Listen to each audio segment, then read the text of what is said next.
University of Houston, winter 2021 college graduates. Thank you for coming out. It's a labor of love. So, welcome, as is tradition, every winter and summer, we do this Guarding of the Rings, and we talk about kind of the history and what all has happened since we brought over Shasta here to the Houston Zoo. And so this morning you guys can see that we have the rings in the two boxes. There's so many of you guys that we had to bring out all of them. And now we have Shasta and Haley hanging out, watching over them. I'll tell you, if it's not for the cougars that are also watching your rings, it's also all the other cats that are in this building area. So not only you have cougars, but you also have tigers, you have ocelots, you have vultures, you have spotted leopards, all these animals that people would have to get to in order to get to those things right there. But you wouldn't want to mess around with our cougars because Haley and Shasta are pretty fierce. So can you guys see Shasta? Let's see how well you guys know your guys' mascot. Shasta was back there. That's not So I Shasta. see one right now, and maybe I got a couple coworkers. They can help us pinpoint. We brought out a couple of tiny treats. So Haley and Shasta are so good at guarding the rings that it takes a lot of effort to get them inside, and sometimes it gets a lot of effort to get them outside. So, mind you, it was a labor of love to try and get these boxes in this morning. Oh, 動いてる動いてる。 All right, so we already see one moving around. They know the drill. They know what's going on. Do we see a second one yet? There's a problem if we don't see a second one, but okay. All right, so as I had said, we have Haley and Shasta. Haley is 13 years old. And then we have Shasta, who just turned 10 in September. And so the one that's closest over here to the keepers is Haley. So hopefully you know Yep. where's 当たって Shasta. た。 Okay. Shasta's been doing this for so long, he's like, Haley's got it. I don't need to come up. That's how he was this morning. So Shasta, you can tell apart from Haley. Haley's kind of on the smaller side. Fun fact, Haley was actually, for a very short period of time, was actually the one that would guard the rings. Back when we got her in about, I think it was like 2011, 2012, she actually did one of the guarding of the rings before we had received Shasta, who we got when he was just months old. So we got him at a really young age. There's a cute little picture right there on our biographic with you guys' University of Houston info that explains that he is, I think, the 7th iteration. Shasta's the 7th. So we started this partnership with the University of Houston back around 2011, again starting with Haley, and we obtained Shasta, who actually, funny enough, came from Washington, and he came all the way down. His little story is that he actually lost his mom, and so him and his brother were brought in by Game and Fish, and the Houston Zoo obtained him, and we acquired this partnership with you guys. And so now, ever since he has been here, he's been part of this Blessing of the Rings, or I always say Blessing of the Rings, but it's a Guarding of the Rings. And so Shasta, being 10 years old, is the bigger guy. So you'll notice between the two of them, you'll see one that's kind of got that trimmer look, and then you also have the bigger, bulkier one, very masculine looking cat, and that's going to be Shasta. These are pretty fearsome cats, as I mentioned. We wouldn't really want to mess with them at all. Very tough. I always like to inform people that these are animals that they'll eat anything as small as a spider all the way to as large as a moose. And I've never seen a moose in person, but I hear they're very, very large hoofed animals. We're talking about 1,000 pounds and very, very tall, as this man just said, way above my head. And they are very fearsome animals. But cougars are the most adept in their environment, spanning all the way up into Canada, all the way down to the southern tip of South America. that they have a home range that they will take out anything they can get a hold of. They learn how to do this, so it's not like Shasta, 2 years old, it's like, all right, I'm going to take down a cougar. Although he might try, a lot of trial and error, but these are animals that can get up to 300 pounds and take out some of these really impressive animals that we have all throughout, here in the United States, which is where these animals are actually commonly found. They're found all throughout pretty much the United States, very prevalent. In fact, they actually hold the record for the most names for an animal in this universe, this hemisphere. Aside from maybe some birds, this animal has over 38 plus different names.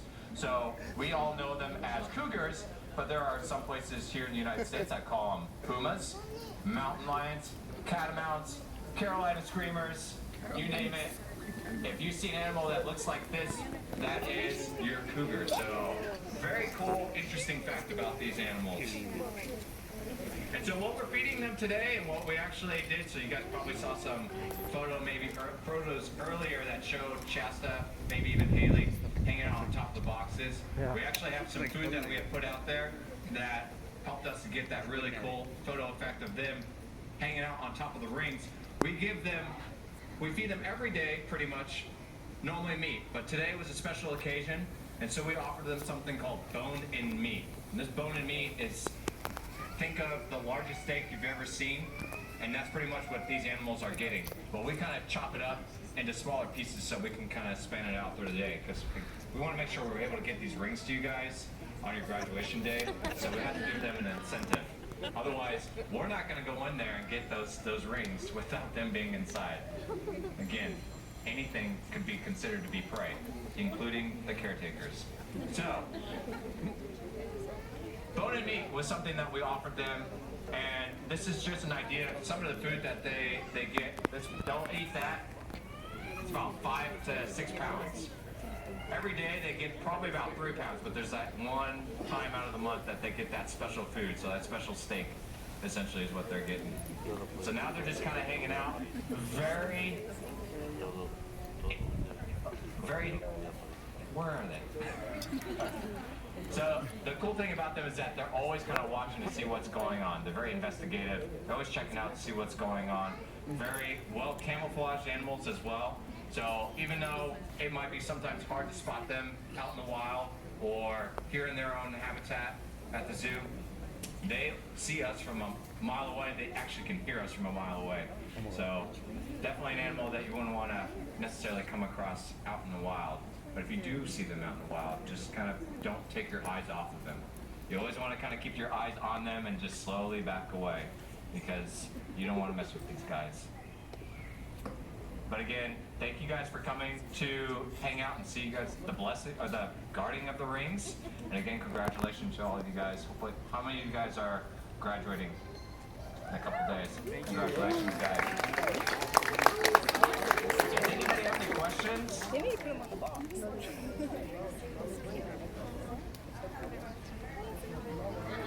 It's a girl.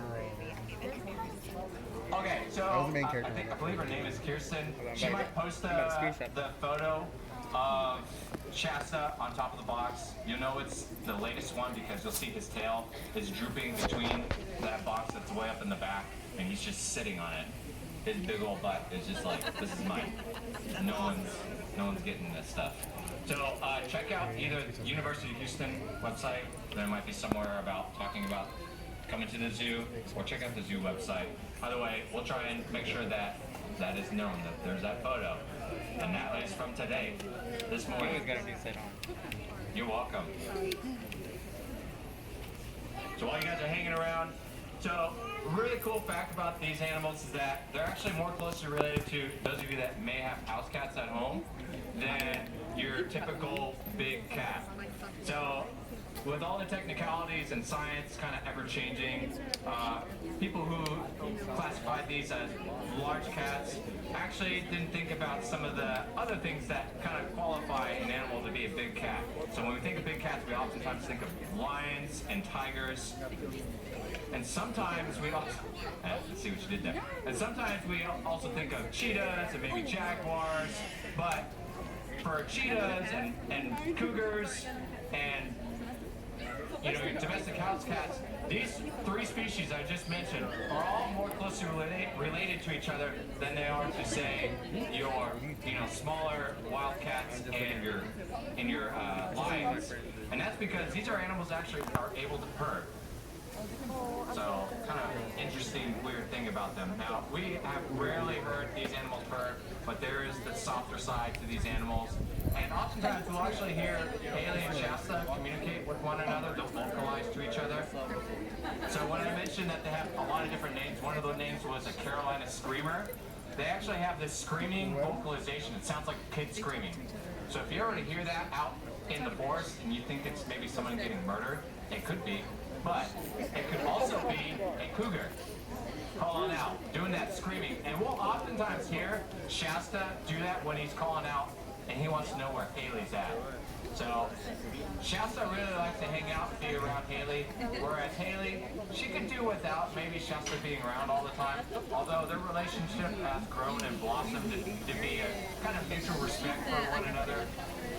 But they're never too far apart from one another. But if you ever were to be around here and you have to hear some vocalizing, you're likely hearing Shasta call out. But they do your typical... Okay. Can you guys help out these people? There might be a situation we might need help with.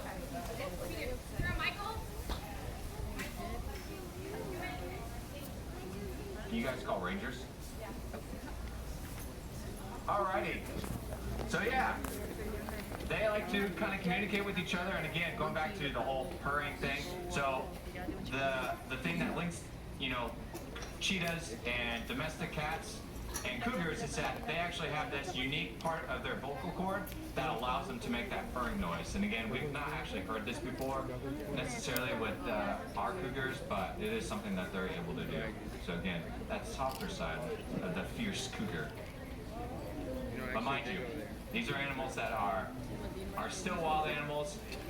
Both of them came from the wild. Shasta and Haley, as I mentioned, Shasta unfortunately lost his mom long ago from hunters, and so him and his brother were actually brought in by Game and Fish, and they helped to, you know, take care of them until we could find a home for them. And now Shasta's here, so we're really happy to have him.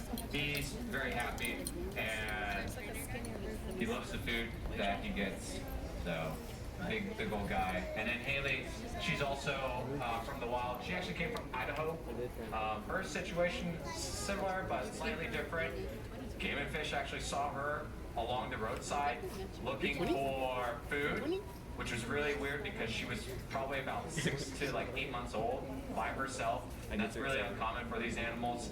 So they were able to get a hold of her and, you know, take care of her until they could find a home for her, and that's where she ended up here. So she was actually here first, and then we got Shasta. So they're just a few years older than each other. Haley's 13 years old and Shasta's 10. So these, how long do they usually live? They can live up into their teens. In a zoo setting, these animals can live well into their late teens, essentially. So some cougars, they've lived up to 20 plus years. So with awesome veterinary care, a lot of the animals that you're going to see here at the zoo are part of the care team for our 5 vet staff, on-site vet staff. So we come and take a look and ensure that these animals are doing nice and good. Haley's a really good rock star. She's actually gotten a blood draw from her tail. Part of our husbandry care, we try to find out ways that we can better their health. And Haley was one of the first that we actually started doing a lot of unique veterinary care, one of them being that blood draw training that we did. So we're actually able to have her voluntarily slide her tail out of a little port area where it's safe for us to kind of hold onto it and then be able to take blood straight from the tail. Shasta is also, can't forget Shasta, he also does participate in that blood draw training as well. So he's awesome. He's, as long as there's food, he's like, all right, you can do whatever. He is really chill with food. He eats anything. When I mentioned that they'll eat anything as small as spiders to moose, Shasta is actually known to be one who actually will actively hunt, like huntsman spiders, in his habitat or inside. Really weird. I don't know why you'd want a spider, but I think think that was a story that was started to be told when he was younger, when he was still a little juvenile. But oftentimes, if things make it into that habitat, they don't make it out. So birds is a great example of that. If you ever see feathers in the habitat, that's because some bird decided to make the wrong decision and head into there.